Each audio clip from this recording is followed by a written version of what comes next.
Why did Jesus weep? The text for today is John chapter 11, and it's actually this question of why did Jesus weep that is an entry point to one of the most tender aspects of our God. It's been several years ago now, but I remember it as if it was yesterday.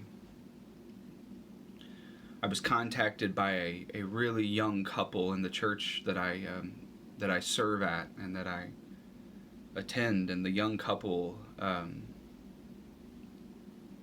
came to me and said, "Our baby of 5 weeks old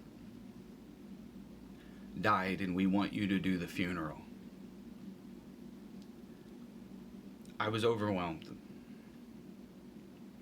And I sat down with the couple and listened to the mom talk about the highs and the lows over the 5 weeks of this little man's life.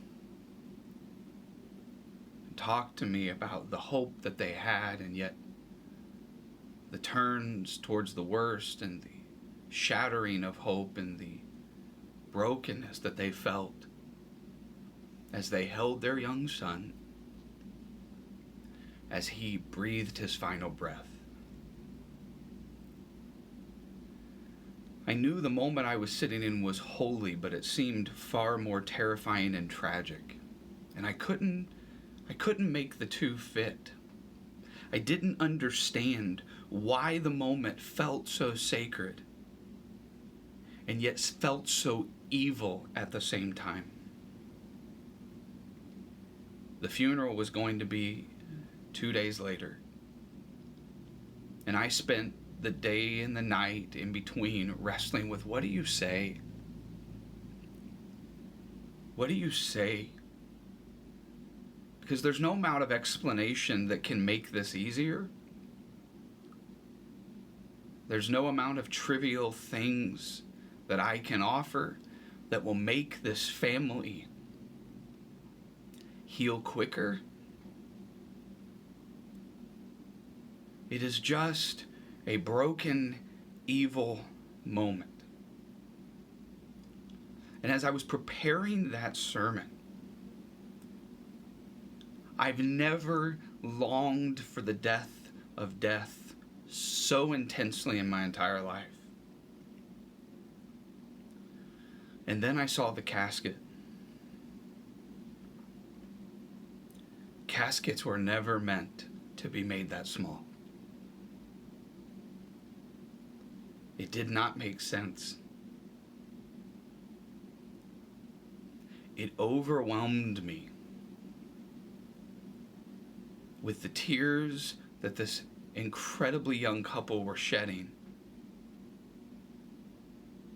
and the tears that seemed to be flowing in my heart as I stared at that small little box.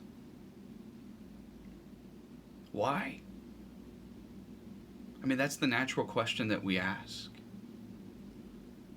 And that was not a question I was prepared or equipped or even desired to try and answer for this family. Instead, the Spirit led me to John chapter 11, which answers the question of who. John chapter 11 is such a weird passage to me because of verse 35, the shortest verse in the English Bible. Verse 35 simply says, Jesus wept. Why? I mean, I don't know if you know the story, but Lazarus was his friend, and Mary and Martha were some of Jesus' devoted followers, and they had sent word at the beginning of chapter 11 for Jesus to come because Lazarus was on his deathbed, and they said, come, because if you come, we know that you can heal him, that you can make this illness go away. But instead, Lazarus dies. And 4 days later, which is significant, because Jews believed that the soul or the spirit of the person would stay around the body for a couple of days, but around day 4, the spirit and the soul of the person have completely departed from the body. In other words, it was impossible to bring him back. 4 days go by, and Jesus comes. Martha greets him first and says, "Darn it, if you would have been here, he wouldn't have died." And then Jesus says, "Well, you know your brother will rise again." And she says, yeah, I know he'll rise at the resurrection of the last day, but he's dead now. In verse 25, Jesus says, "But I'm the resurrection and life." Martha goes and tells Mary, "Hey, Jesus is here." And Mary comes out and she says the exact same thing as her sister. Verse 32, "Lord, if you had been here, my brother wouldn't have died." Then verse 33, when Jesus saw her weeping, and the Jews who had come along with her also weeping, he was deeply moved in spirit and troubled. Why? Does Jesus not know he's going to raise Lazarus from the dead? Is Jesus unaware that he's about ready to give them the greatest surprise that they could have possibly hoped for? Is Jesus not aware that he will have the stone rolled away and Lazarus will come forth from the grave? Does he not know? Then why does he weep? Verse 35, Jesus wept. The Jews give us an answer to the why in verse 36. I just think it's wrong. They say, "Then the Jews said, 'See how he loved him? He's weeping because he loves him.'" That's part of it.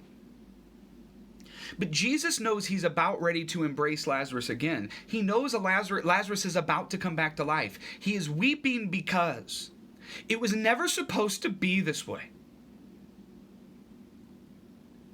Young parents were never supposed to lose their 5-week-old child.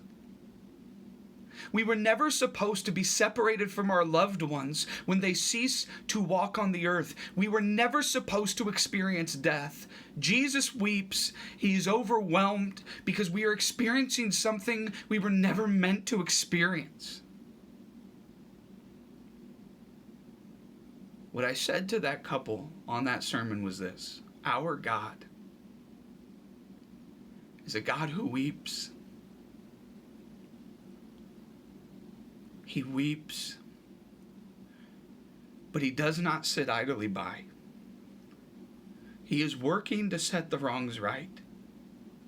He is preparing a place where there'll be no more crying, no more mourning, and no more pain, and no more death, for the old order of things will have passed away. We serve a God who weeps, who mourns with us, but is actively moving to set the wrongs right.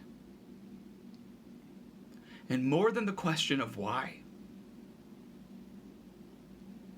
I'm comforted that that is who we serve.